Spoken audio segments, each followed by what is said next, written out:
Do what now? Paula asked me what did I want to eat. And what did you say? I said Subway. And then what happened? Nothing.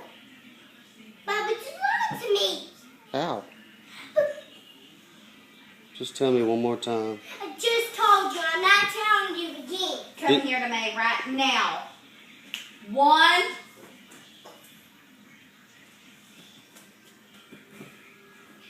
I understand you're mad and angry, but you really need to calm down. Now, did he tell you? What did he tell you? He told me what you want to eat. Mom and Daddy is going somewhere to get something to eat. And then what? I told him Subway. And then what? And then he lied to me. About what? About getting food.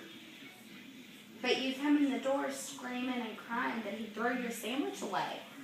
Yeah, he threw my sandwich away.